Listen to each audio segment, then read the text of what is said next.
Sí, ¿Se ingeniero, ve? se ve. Ya, ok. Bueno, vamos a ver otra parte de lo que es tema de estudios de suelo, ¿ya? Dentro de lo que es la mecánica del suelo. Y estos son los límites de Atterberg, ¿ya? Atterberg, bueno, el apellido de un científico sueco, Albert Atterberg, que fue la primera persona en definir los límites de consistencia de un suelo, ¿ya? De grano fino. O sea, un poco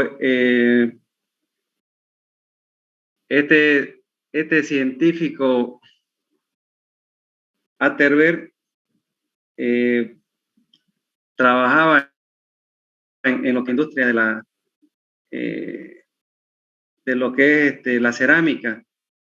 Entonces, como él trabajaba ese rubro de la cerámica, empezó a ver ciertas características en los suelos que él manejaba. Obviamente las cerámicas son a partir de suelos de arcilla. Entonces, él empieza a ver, digamos, las mezclas de diferentes suelos finos que llegaban y él empezó a ver que las características cambiaban a medida que tenían más o menos humedad o cantidad de agua.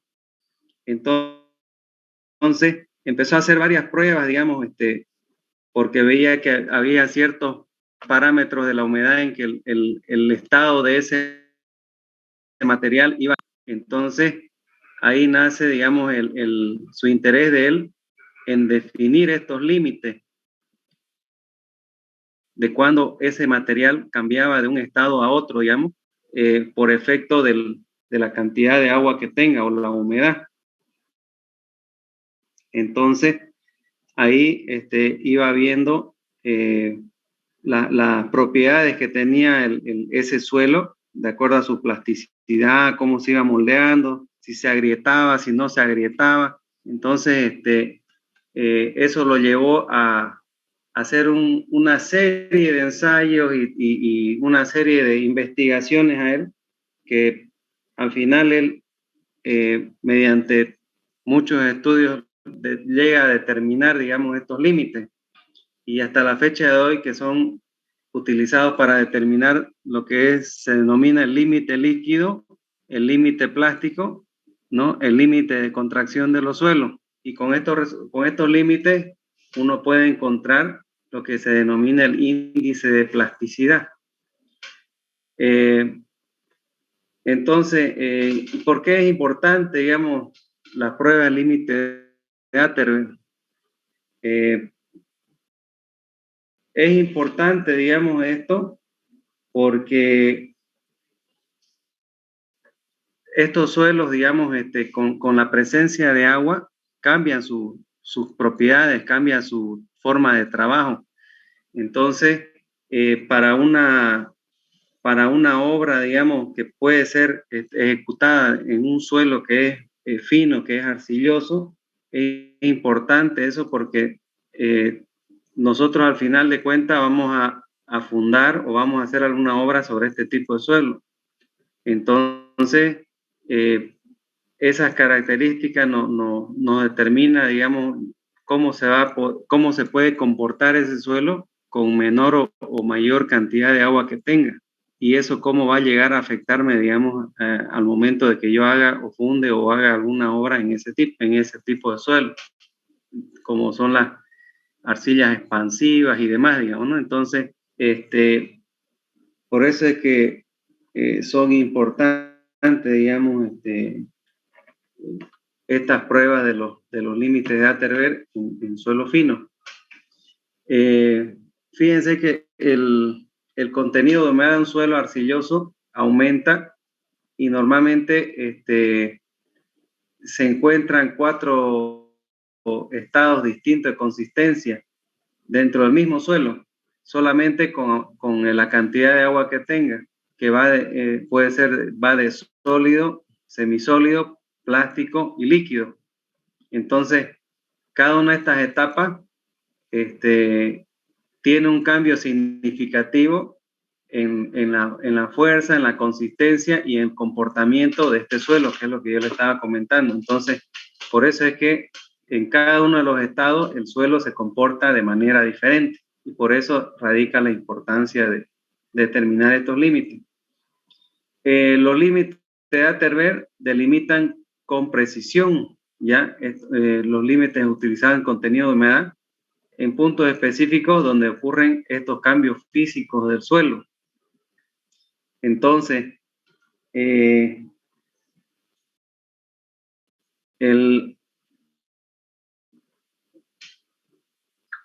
conocimiento de estos valores, ¿ya? ¿En qué nos ayuda? Ya en lo que es el tema de trabajo.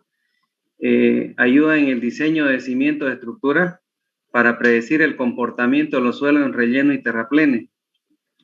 Los valores pueden contribuir a estimaciones de resistencia al cizallamiento y permeabilidad y se puede prevenir, digamos, asentamiento e identificar suelos potencialmente expansivos. Habíamos visto en las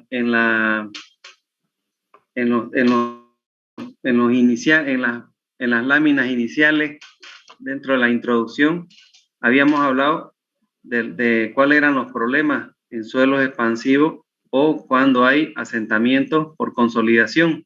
Entonces, normalmente esos suelos son finos o son arcillosos. Entonces, por eso es que es importante determinar, porque esos suelos son perjudiciales a la hora de colocar. Vimos el ejemplo de la Torre de Eiffel, por ejemplo, ¿no? Entonces, eso incide al momento de la realización de una obra. Entonces, ahí radica un poco la importancia de estos límites de Atterberg. Entonces, algunos conceptos de qué es límite líquido y límite plástico. El límite líquido es el contenido de agua en el que el suelo cambia de un estado plástico a un estado líquido. Cuando la muestra de suelo es lo suficientemente fluida como para una ranura se cierre cuando se hace un yaret en la marca específica. Esto es a través del ensayo que hizo, digamos, Atterberg para poder determinar el límite líquido, que es un ensayo de laboratorio. Ahorita no lo vamos a ver el tema de como ensayo de laboratorio, solamente lo vamos a ver la parte teórica y un poquito práctica, porque el tema del laboratorio vamos a ver de hacerlo en los últimos días. No sé, a ver, cuando baje este tema de pandemia había la posibilidad de que hagamos laboratorio, por lo que ahora como son virtuales las clases no estamos pudiendo, digamos, hacer uso de laboratorio para mostrar los equipos donde se determina el límite líquido. Tenemos el límite plástico, que es el contenido de agua en el cambio de un estado plástico a un estado semisólido. Esta prueba intenta deformar una muestra de suelo enrollando un hilo que es hasta 3 milímetros, resultando hasta que el suelo se desmorone. El límite de contracción es el contenido de agua donde la pérdida adicional de humedad no causa una disminución en el volumen de la muestra y está dado por el límite de contracción con esta formulita, que es el contenido de agua menos el volumen inicial de la muestra menos el volumen final sobre el peso del suelo. El índice de plasticidad, que ya habiendo obtenido el límite líquido y el límite plástico, simplemente es la diferencia de ambos. Se calcula el límite restando el límite líquido menos el límite plástico. Y ahí sale el índice de plasticidad, que ya cuando veamos clasificación de suelo, vamos a ver dónde radica la importancia de este valor. De acuerdo al valor de índice de plasticidad, ya hay, digamos, suelos friables o desmenuzables, son los que su índice de plasticidad es menor que 1. Los débilmente plásticos, los que su índice de plasticidad está entre mayor a 1, menor que 7. Suelos medianos plásticos mayores que 7, menores que 15, y suelos altamente plásticos mayores a 15. Entonces, ahí radica la clasificación de acuerdo al índice de plasticidad.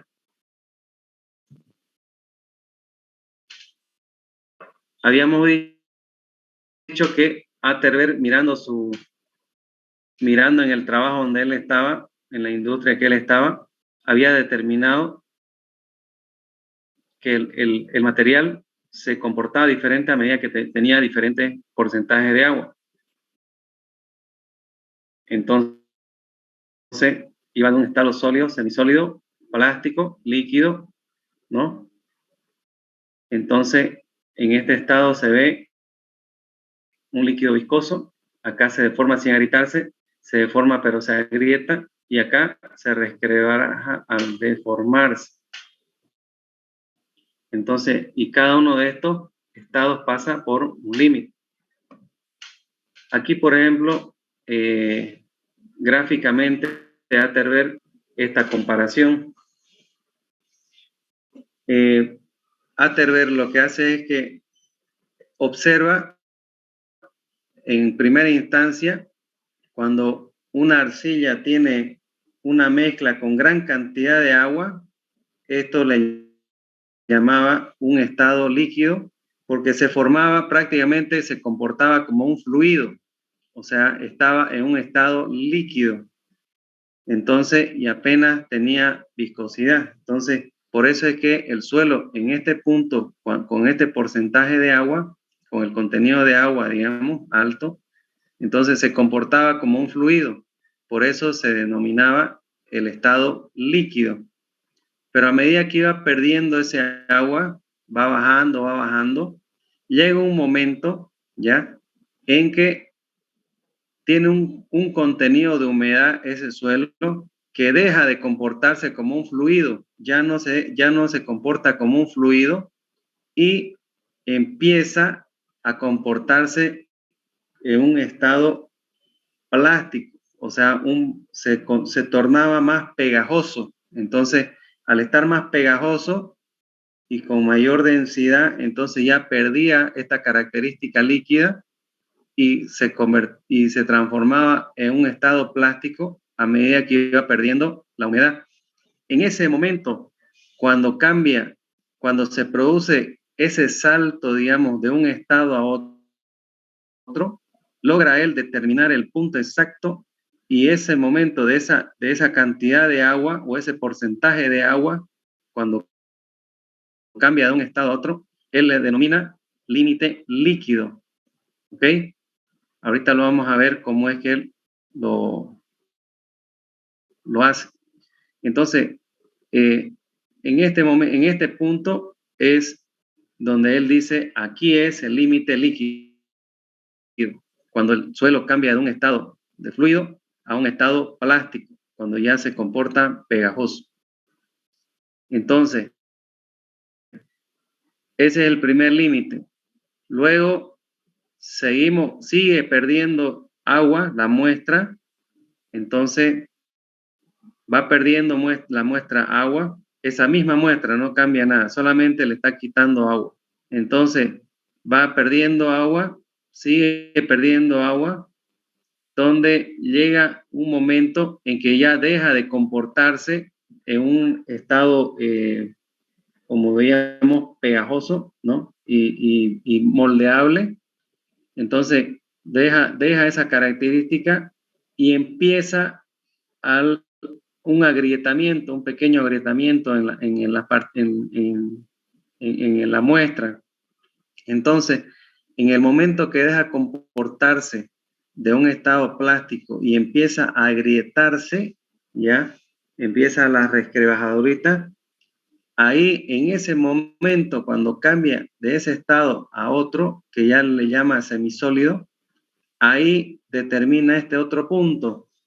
Ese punto y esa cantidad de agua o ese contenido de humedad que tenía en ese momento la muestra, Atterberg dice, aquí es el límite plástico. Entonces, este es el límite entre el estado plástico de la muestra y el estado semisólido. Entonces, en ese momento, él determina y dice, acá es el límite plástico. ¿Ok? Entonces, y a esa misma muestra continúa quitándole humedad. Entonces, aquí ya es un estado semisólido. ¿Ok? Entonces, continúa perdiendo agua y llega a este momento, a este punto. Entonces, aquí en este momento ya la muestra ya pierde volumen. Entonces, al perder su volumen que tenía, ya se pasa de un estado semisólido a un estado sólido. Entonces, en ese momento que pierde su volumen ya al quitarle la humedad que tenía, en ese punto, ahí Atterberg le determina y dice, este es el límite de contracción de un suelo. Entonces, aquí determina la contracción, porque ya de ahí en más, ya no hay agua, ya no hay agua que quitarle.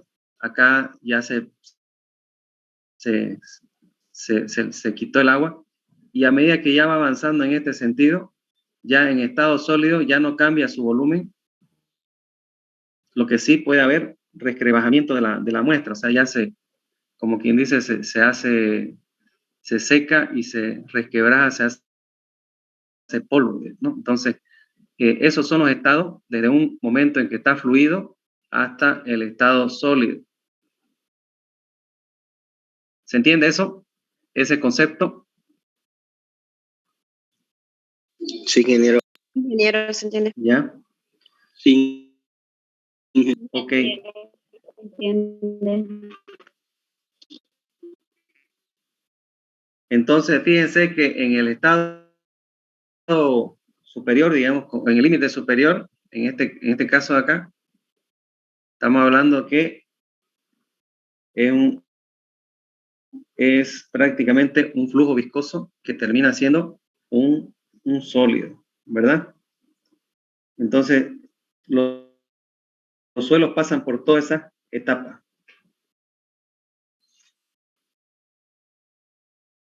A ver, lo que yo voy a hacer ahorita es un poco mostrarles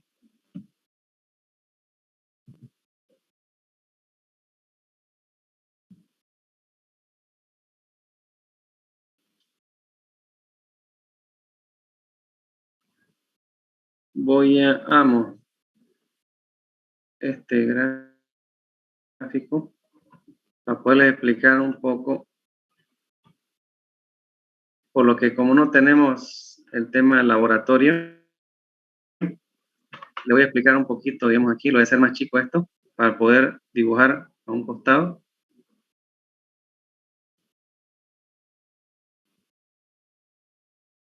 Ahí se ve. Sí. Ya. Vamos a dibujar un poco ahí para poder entender o clarificar un poco más lo que hemos estado hablando. ¿Ya? Fíjense que aquí en este momento donde el suelo está en un estado como un fluido, digamos, es el límite líquido. Entonces, lo que nos interesa es este punto, el primer límite, cuando cambia de un estado a otro y se convierte en un estado plástico. Atterberg lo que hace es, ensaya tantas veces que él encuentra, digamos, esto es va a disculpar el dibujo, pero esto es como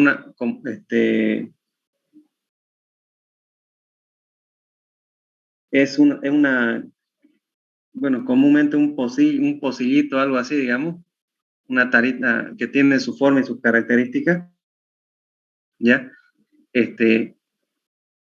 Y aquí adentro nosotros colocamos la muestra.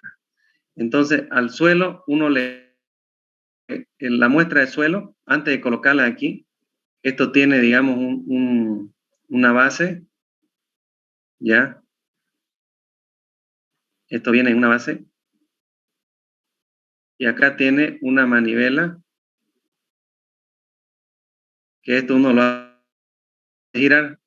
Cuando uno hace girar esto, tiene un mecanismo aquí atrás, que esto lo hace levantar 1 centímetro de aquí, y después lo hace caer en caída libre y golpea. Entonces, nosotros en este sector de acá colocamos el suelo, ¿ya? Y lo enrazamos. Ahí está el suelo. ¿Se entiende ese dibujo? Sí, ingeniero. Ya. Sí, ingeniero. Casa Ok, Grande se entonces, llama, ¿no, ingeniero? ¿cómo? Casa Grande, ¿no? Sí. Entonces, Ok. aquí uno le da la manivela y esto hace que se golpee. Pero antes de eso, ¿se acuerdan que le dije que aquí hacía una incisión? Es con una, ¿ya? Eso es con lo que le dije el Yared ese, que viene con una cierta característica. Si esto yo lo dibujo de frente, digamos, haciendo un corte, esto queda así, ¿ya? Esta bandeja, y el suelo queda enrasado así, ¿ya? El corte que uno le hace queda ahí, así queda el suelo partido. Lo importante es que aquí al fondo, con esa herramienta de laboratorio, queda una separación de 2 milímetros, ¿ya? Entonces, esto viéndolo esto de frente, cortado el suelo, el que está aquí dibujado. Entonces, cuando uno le da las manivelas estas a una velocidad de 2 golpes por segundo, entonces uno le va dando y va contando los golpes. Entonces, al golpear, estas muestras del suelo empiezan a vibrar y empiezan a deslizarse en este sentido, ¿ya? Y empiezan a unirse en este punto de aquí. Entonces, cuando la muestra se une en una distancia de 12 milímetros aproximadamente, ahí se para el conteo de los golpes. Entonces, Atterberg determina de que el límite líquido se da cuando el suelo se cierra a los 25 golpes. Entonces, ¿cuántas veces lo habrá hecho este ensayo hasta llegar a determinar que con 25 golpes era el límite líquido? Bueno, era un científico que se dedicaba a estudiar eso. Entonces, él hizo muchas pruebas, muchos ensayos y todo, porque ahí fue cuando llegó a determinar de que haciendo este ensayo y dando 25 golpes, logrando que se cierre en 1/3 de la distancia, estos 2 milímetros, una longitud de 12 milímetros, entonces ahí decía él, cuando logro esto, el suelo. Y ahí dice él, encontré este dato. Entonces, este valor de acá. Por eso es que hay para encontrar ese valor. Y ese valor me determina un porcentaje de humedad, ¿verdad? Entonces, después, ¿qué pasa? En ese estado plástico, ¿ya? En ese estado plástico, él sí continúa quitándole humedad. ¿Y cómo es que le quita la humedad al suelo ya a partir de este límite plástico? Empieza a amasarlo con las manos. Ella empieza a amasarlo con las manos en una mesa o en un mesón, digamos, de vidrio. Entonces, empieza con las manos a hacer una bolita y empieza a enrollarlo con los dedos y la masa, de modo que se forma un cilindro, así, como una bombilla, ¿ya? Y el diámetro de eso tiene que ser 3 milímetros. Si esa muestra, después de amasarla y de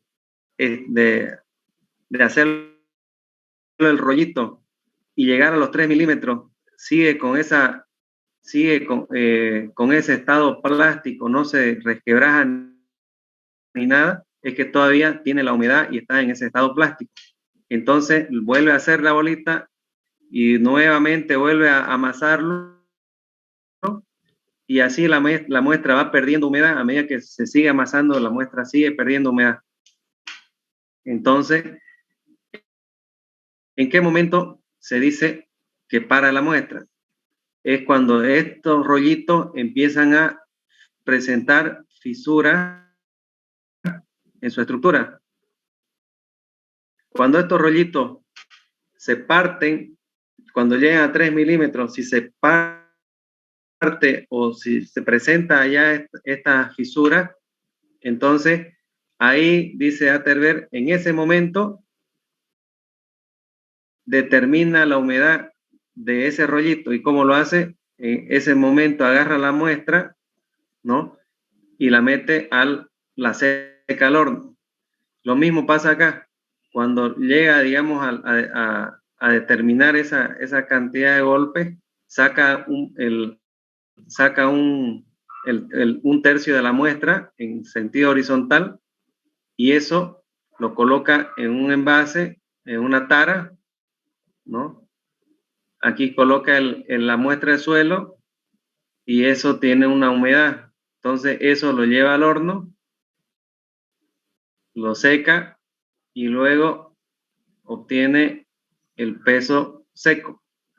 Entonces, teniendo el peso seco y el peso húmedo, se puede determinar la humedad. Lo mismo pasa aquí.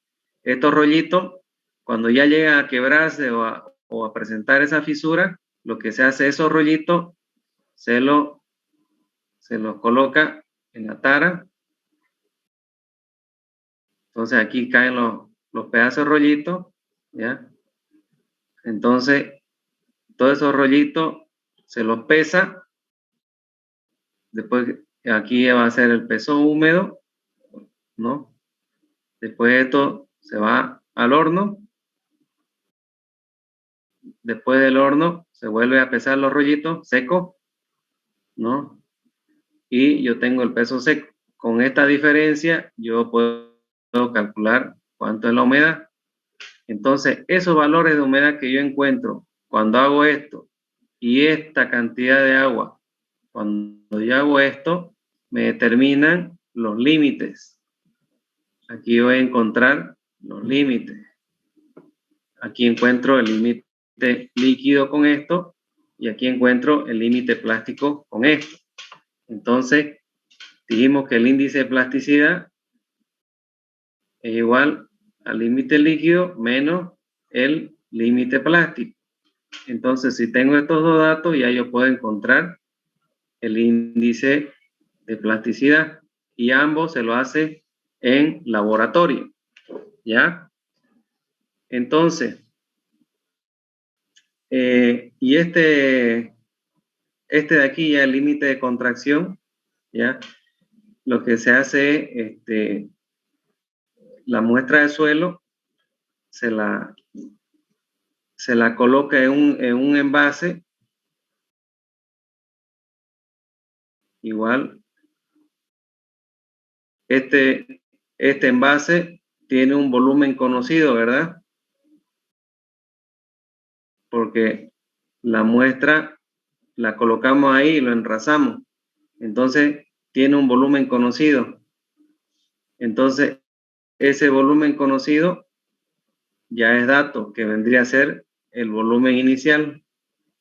Después, yo esta muestra la meto al horno nuevamente. Entonces, después pasar por el horno, la saco la muestra y esa muestra al perder humedad, se encoge. Entonces se encoge la muestra y de aquí yo saco la tara y voy a tener una galleta seca, digamos.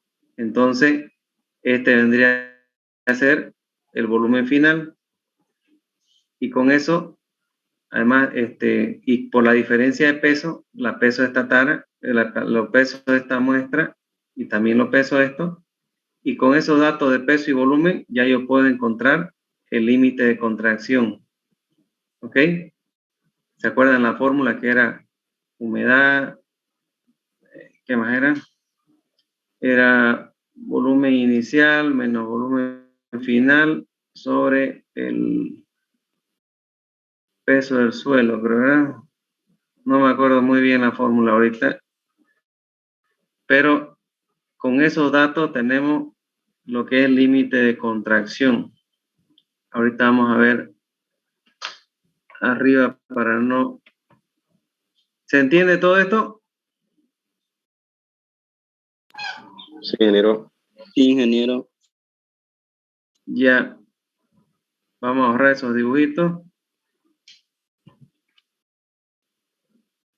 Vamos a sacar el lápiz.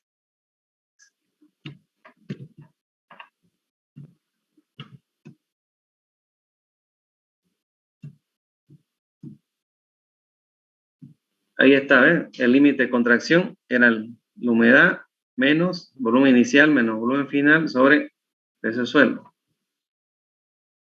Entonces, con eso ya teníamos nosotros, con eso podemos encontrar todos los límites que son de Atterberg.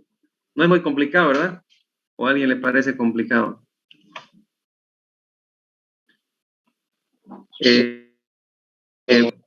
Fíjense que ahorita vamos a hacer el ejemplo para encontrar el límite líquido, porque el límite plástico es de una manera práctica, o sea, no se puede hacer mediante cálculo porque se han visto que es un rollito que hay que hacerlo hasta que uno lo ve físicamente, visualmente, y ahí determina uno visualmente, bueno, aquí está ya y lo pone a secar. Entonces, aquí no hay cómo, digamos, hacer un cuadro, una curva, eso es hacerlo manual.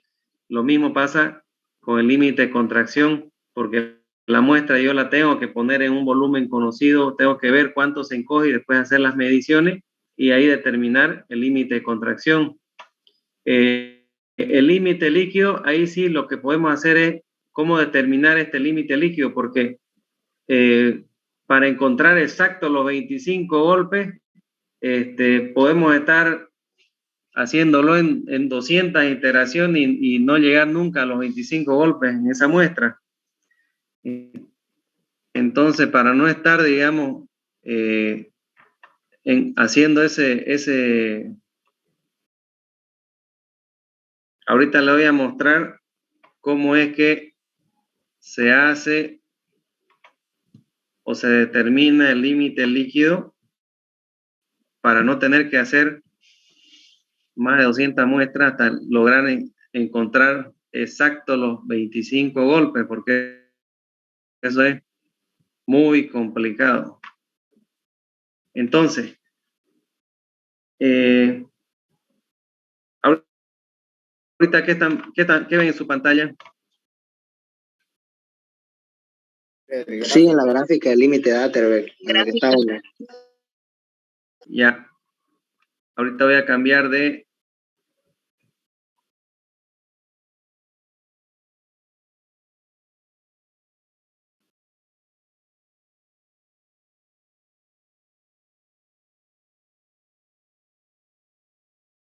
Ahorita vamos a cambiar.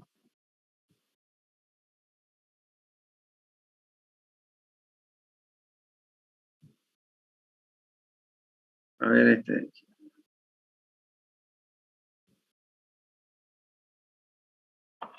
Ahora, ¿ven una planilla de Excel?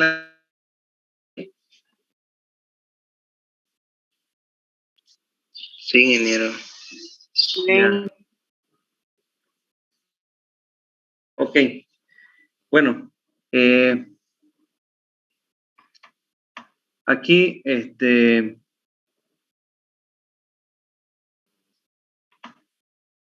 aquí, ¿qué es lo que sucede?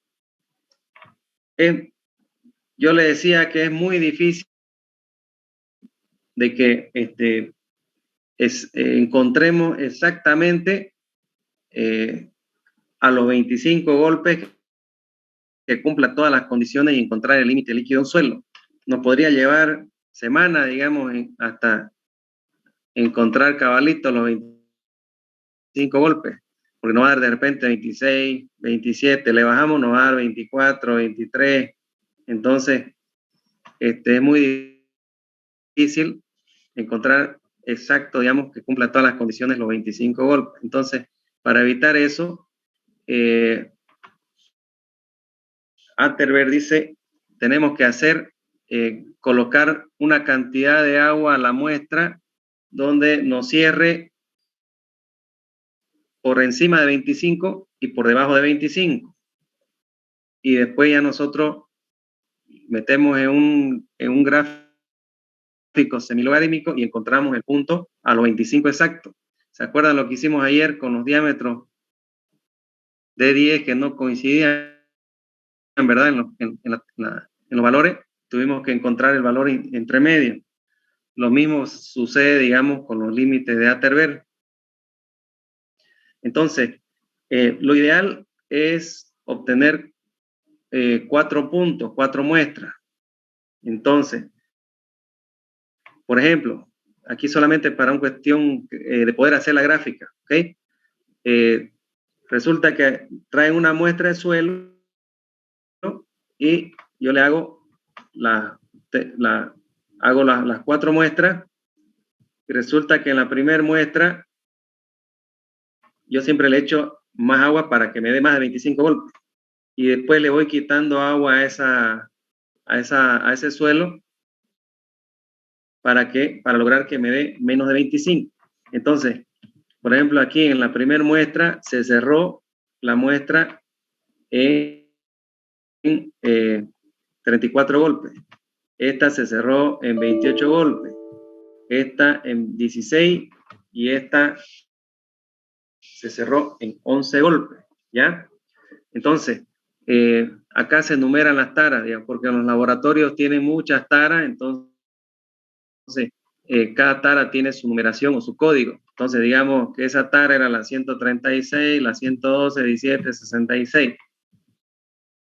Puede ser S1, L1, o sea, depende de si es laboratorio o LSO, si es de suelo, S3. Es el código que tenga la tara, nada más.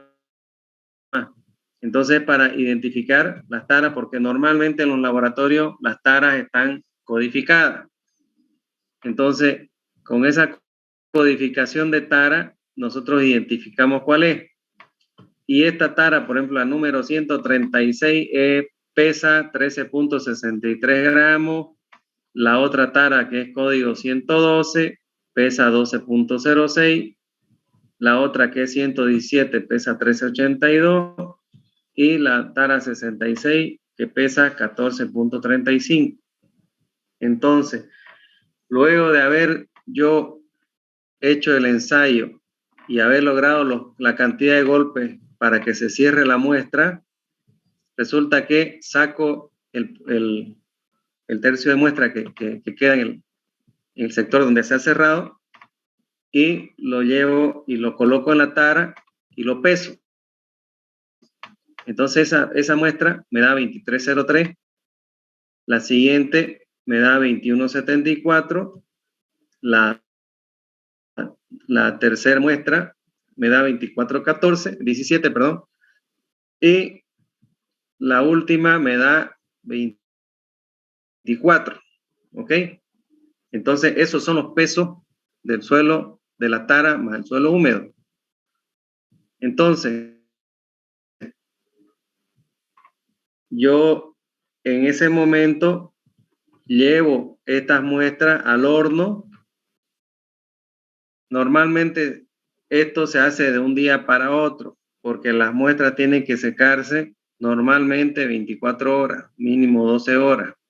Entonces, al día siguiente, digamos, de haber obtenido de haber hecho este ensayo, al día siguiente saco la muestra y ya la muestra va a estar seca.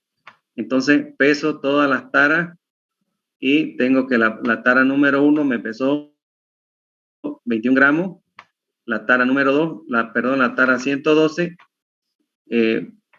la muestra en la tara 112, 19.59, la siguiente, la muestra 4, 21, la muestra 3, perdón, 21.76, y la última me dio 21.64 después de haber salido del horno, ¿ok? Entonces, con esto ya yo puedo hacer mi gráfica y determinar mi límite líquido, porque hasta aquí, al hacer el laboratorio, ojalá que podamos hacerlo en la última semana, determinamos estos valores y aquí ya lo demás ya es puro cálculo, es hacer la planillita de Excel. Se acaba lo que es suelo y empieza lo que es Excel. Entonces, ¿cuál vendría a ser el peso del agua? ¿Alguien? El peso húmedo menos peso seco. Ya. Entonces, el peso que tengo húmedo menos el peso seco, la diferencia de ambos es el agua. Y esto lo tenemos hasta abajo. Entonces ya hemos determinado el peso del agua de cada una de las muestras y ahora tengo que encontrar lo que es el peso del suelo seco. ¿Cuál sería el peso del suelo seco? Peso más la tara menos menos peso la tara.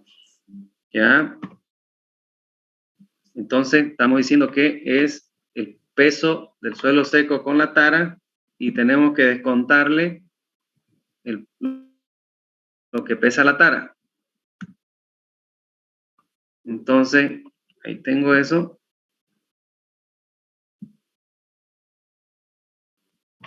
¿Cuál sería el contenido de humedad o de agua?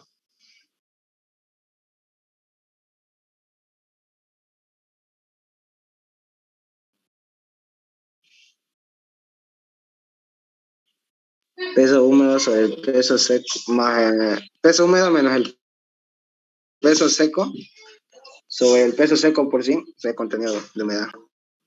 ¿Ya? El peso del agua.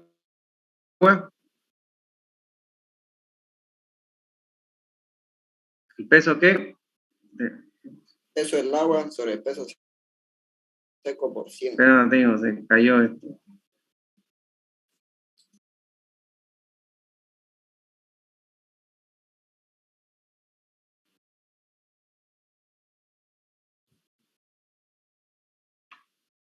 ¿Se ve? No. No sé. Todavía no sé. No la tengo. Se cayó esto.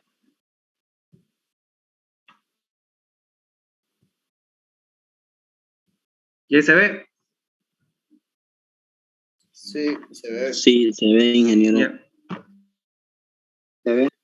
Entonces, tenemos que el peso del agua sobre el peso del suelo seco. Ese es el contenido de humedad, ¿verdad? Entonces, ahí tenemos que la muestra 1 está con 27.54, la muestra 2 con 28.55, la muestra 3 con 30.35 y la muestra 4 con 32.37.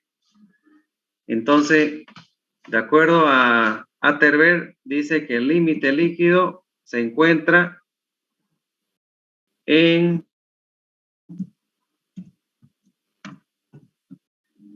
25 golpes, ¿verdad? Entonces, Y acá yo tengo que 25 golpes, digamos, no, ni uno está en 25 golpes. Entonces, ¿qué es lo que tengo que hacer? Agarro y voy a insertar un gráfico.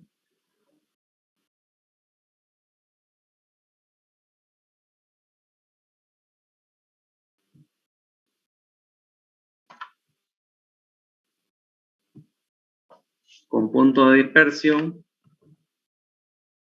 Y hacemos similar a lo que hicimos ayer, ¿se acuerdan? Vamos a encontrar esto, vamos a eliminar. Y vamos a agregar, ¿y qué vamos a relacionar? En X,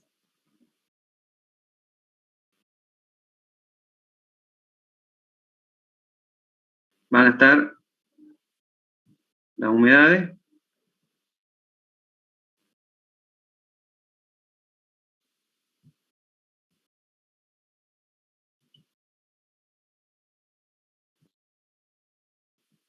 Y en Y,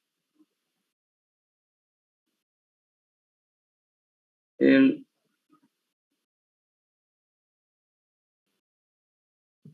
número de golpes.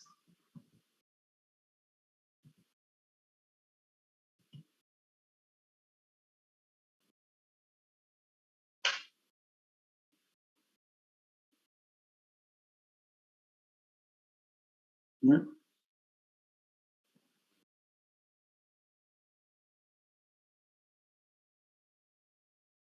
No.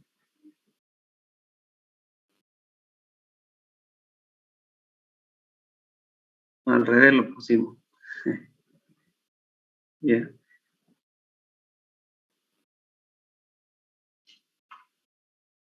A ver, vamos a borrar otra vez esto. Sería invertirlo, ¿no? Sí, está al revés. Los Y y los X están invertidos. Vamos a nuevamente insertar un gráfico, dispersión.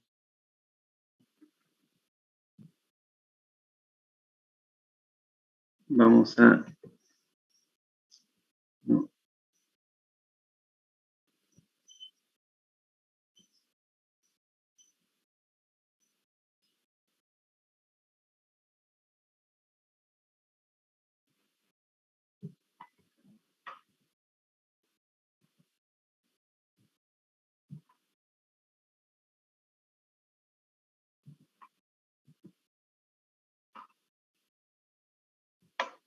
Ya, ahora sí. Entonces, ya tenemos relacionado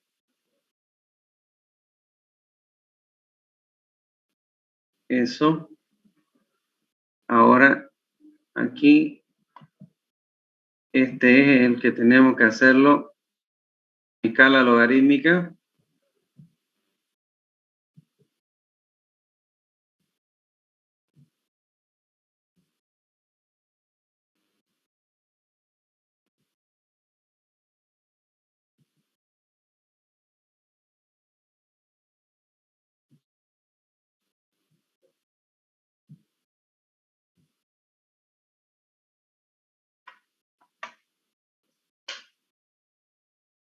Ahí ya está en escala logarítmica.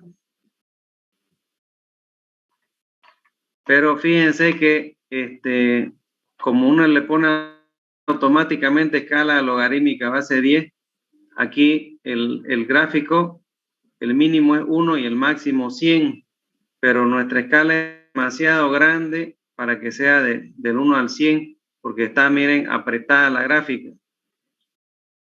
Entonces, aquí, esto lo podríamos reducir. Como esto es 10 entre 5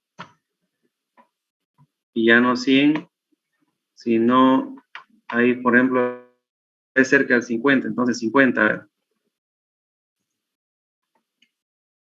entran nuestros puntos en esa escala, fíjense, ¿ves? Entre 5 y 50, es solamente para que no esté tan apretado, porque la escala logarítmica, fíjense que no es lo mismo que la escala aritmética que está acá. Entonces, por eso es que jugamos con esto, porque si lo dejamos con 1 y 100, nuestra curva va a salir demasiado estrecha. Entonces, para que se vean mejor los valores, le damos una escala donde estén todos nuestros puntos en la escala logarítmica. O sea, eso ya es cuestión más de jugar, ¿ya? Entonces, ahí nosotros ya tenemos, digamos, los puntos. ¿Qué es lo que tenemos? ¿Qué es lo que podemos hacer aquí?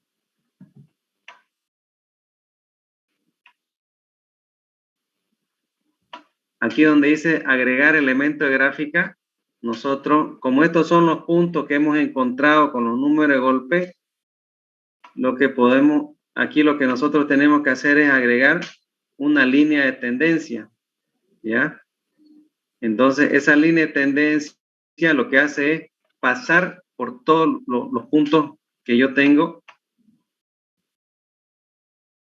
Elegimos más opciones porque no está la logarítmica ahí.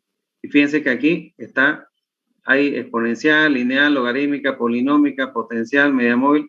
Como estamos usando una escala logarítmica, entonces la línea de tendencia también tiene que ser logarítmica, ¿ok?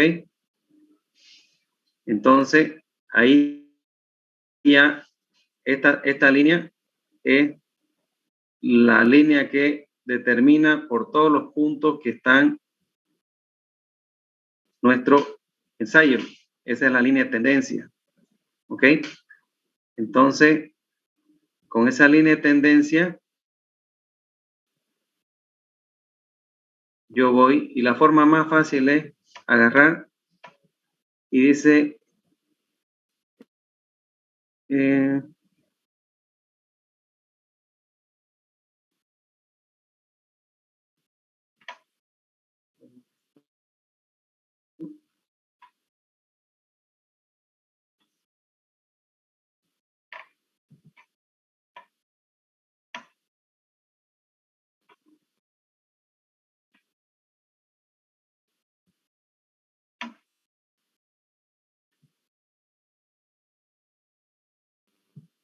acá dice,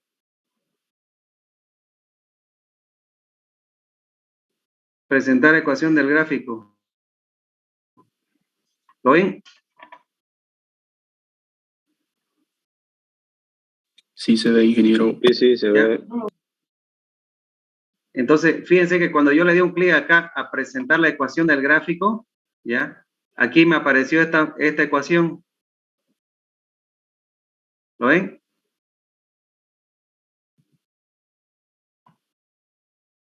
Esa ecuación de ahí, ¿ya?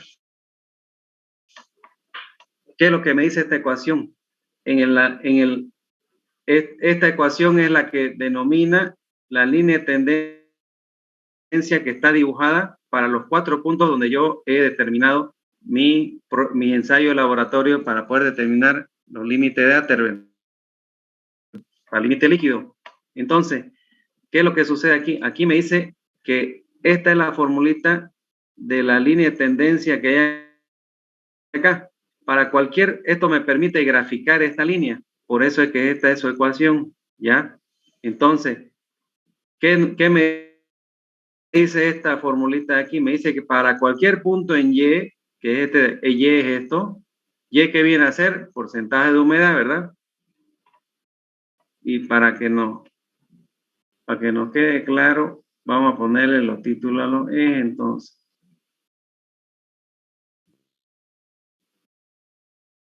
Este de abajo, ¿qué era?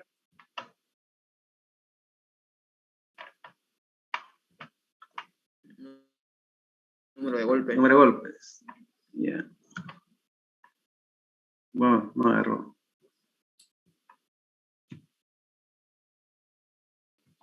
Ya. Número de golpes. Y el otro era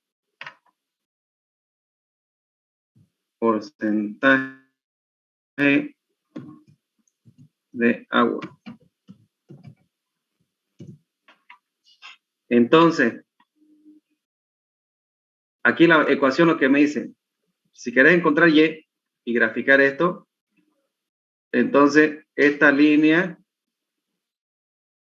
la tendencia de esta línea es menos 0.041 logaritmo natural del valor en X más 0.4199.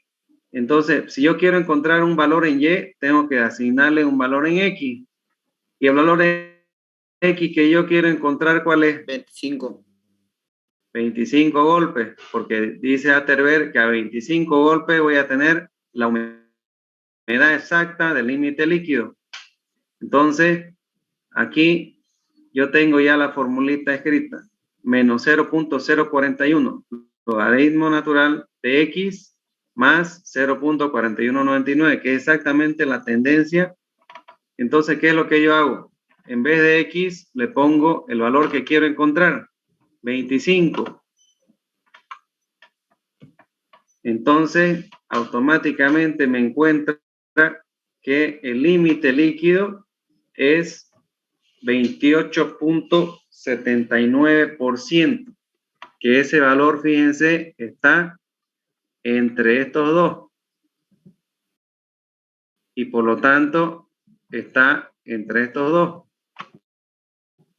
Entonces, fíjense que 28.79 es superior a 28.55 para los, perdón, entre este y este es 25. Entre 16 y 28, ¿ya? Entonces, fíjense que el valor de 28.79 se encuentra entre estos dos. ¿Por qué? Porque yo quiero encontrar en los 25 golpes. Entonces, automáticamente ahí, haciendo la línea de tendencia y encontrando esta ecuación que me la da el Excel, simplemente reemplazo el valor en X y me va a dar automáticamente el límite líquido. Y con ese valor ya tengo exactamente cuál es el límite líquido a los 25 golpes sin necesidad de yo estar haciendo una semana de ensayo hasta chuntarle a los 25 golpes exactamente. ¿Se entiende eso? Sí, entiende. ¿Hay alguna duda al respecto de esto? ¿Algo que no se entienda o que quieran aclarar con respecto a los límites de Atterberg? Los otros resultados no se pueden sacar así como el límite líquido en un cuadrito, en un porque son directamente hacerlo en laboratorio y sacar el dato en laboratorio de la humedad y eso ponerlo en la formulita. Entonces, este es el único valor que se puede calcular con una curva de tendencia para encontrar el valor intermedio. Pero los otros son los resultados directos ya del laboratorio y de la muestra que se haga y del pesado y de los datos que se saquen ahí y se obtiene el valor. Entonces, eso es complicado mostrarlo o hacerlo de alguna manera que no sea en el laboratorio. Pero el concepto es lo que yo quiero que ustedes tengan claro con respecto a lo que es y cómo es y para qué sirven y de dónde salen los límites de Atterberg. Eso es lo que yo quiero ahorita que me digan si está claro, si se ha entendido todo lo que les he dicho. Ingeniero, ¿y no se puede interpolar ahí entre el 28 y el 16 para sacar sin la gráfica? Claro, lo que pasa es que como estas son líneas logarítmicas, ¿ya? Fíjate que las escalas no condicen con respecto a esto de acá. La diferencia, digamos, de esto es que yo tengo que interpolar, o sea, estamos ahorita, se tiene que encontrar una línea de tendencia. Las tendencias son lo más próximo a los valores, porque estos valores son al azar, o sea, son valores que que uno se da, o sea, uno le echa agua a la muestra y hace, entonces encuentra valores por encima y por debajo que son al azar. Entonces, esos son, solamente te van a dar puntos nada más. Entonces, esos puntos te generan una línea de tendencia y esa línea de tendencia está dada por, en este caso, ¿no? Está dada por esta ecuación. Entonces, esta es la ecuación que gobierna estos puntos que vos has sacado. Entonces, por eso es que lo más práctico es sacar esta línea de tendencia y reemplazar el valor que querés para que sacarlo exactamente ahí.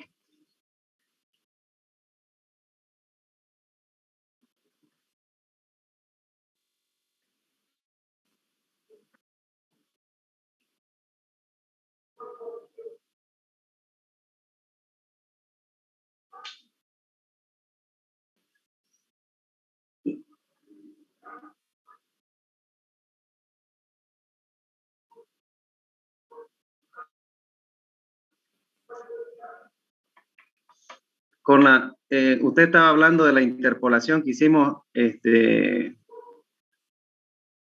ejercicio de curva de granulometría, ¿no?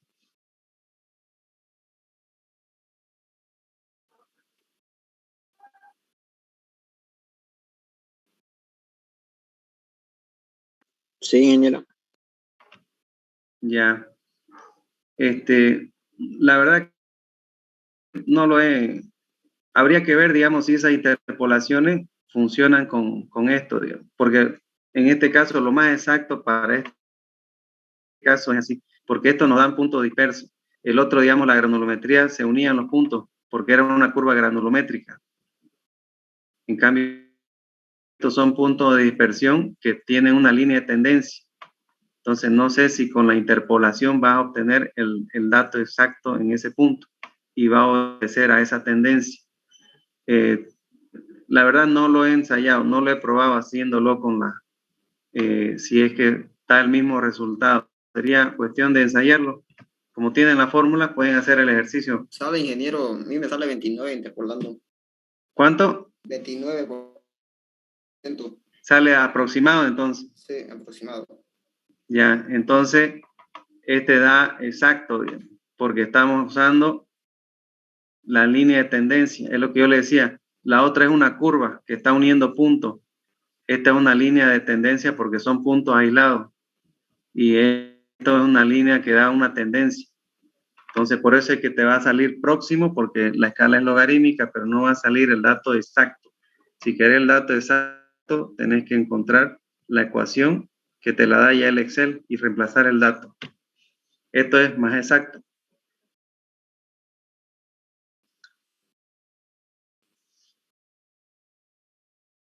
¿Ok?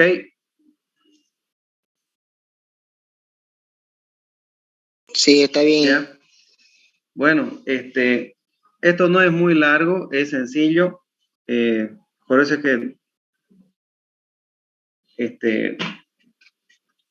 esto lo teníamos que haber complementado con el laboratorio. Lamentablemente no estamos pudiendo hacerlo. Entonces, por eso es que, bueno, ahorita no sé, con esto hemos alcanzado hasta aquí, digamos, hasta aquí es el alcance del avance hasta lo que va a ser mañana su primer parcial, ¿ya? Y después ya vamos a continuar para terminar lo que es clasificación de suelo, perfiles, creo, estratigráficos, no me acuerdo bien. Y ya con eso entraremos a lo que es el final y sería el alcance del módulo de lo que es caracterización de suelo. No sé si tienen alguna consulta.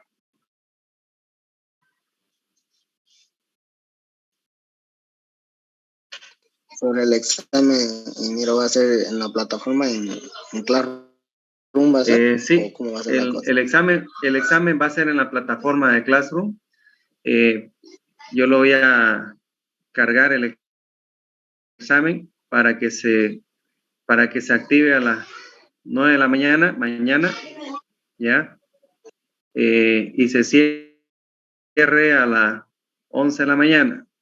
El examen es fácil, es corto, le estoy dando el tiempo como para que revisen, como para que tengan tiempo de subirlo. No se olviden.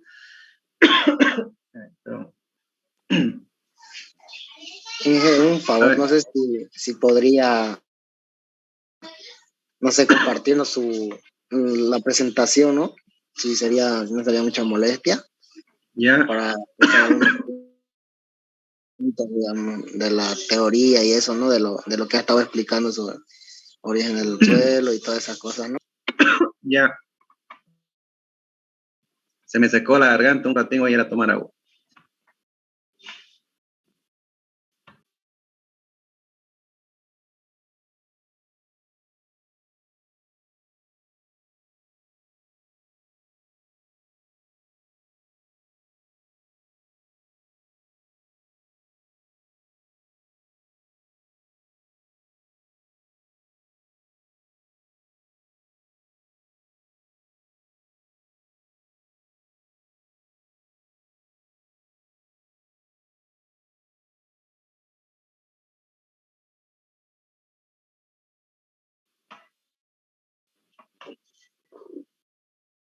Hola, ya, ahora sí.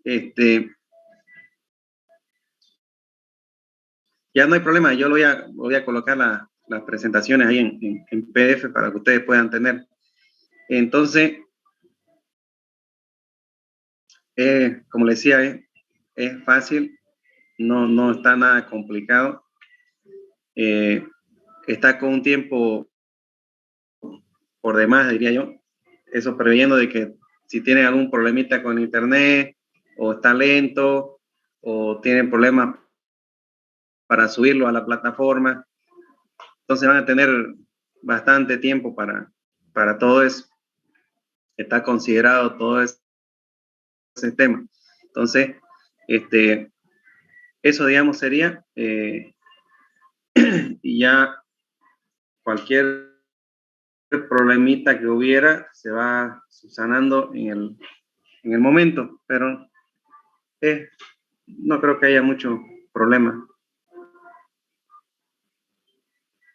¿Alguna consulta más?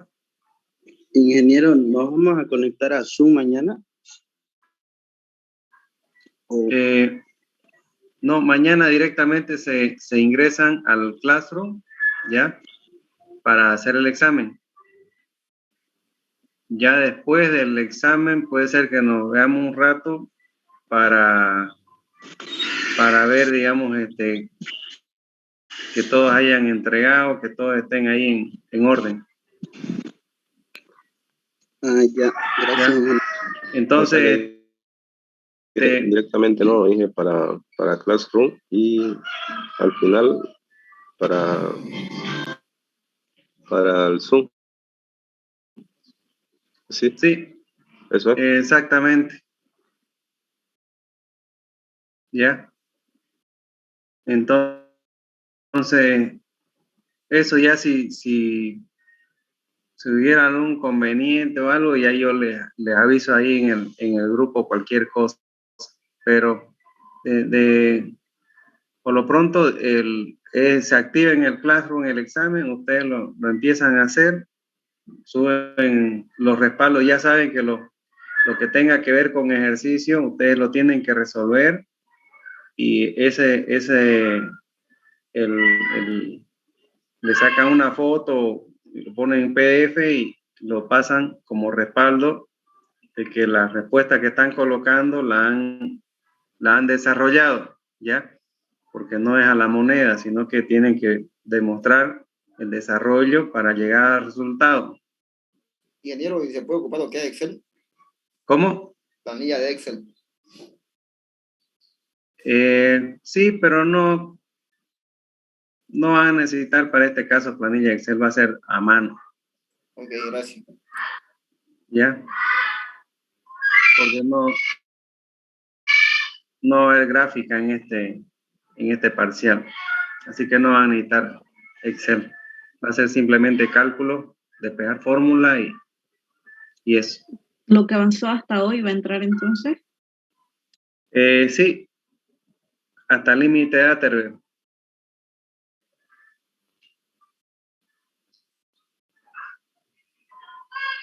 Ingeniero, ¿de las 9 va a empezar el examen? ¿O a qué hora?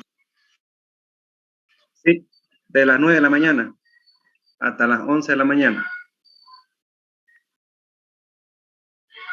Ok, gracias. Consideren que ese tiempo es para que resuelvan el examen y lo suban a la plataforma, sus respaldos y todo, ¿no?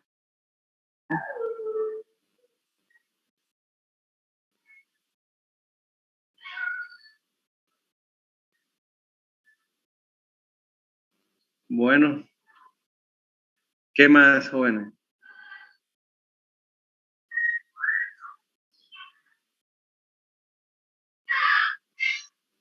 Eso ¿Nada? es todo, ingeniero. Eso es ¿Ah? todo, creo.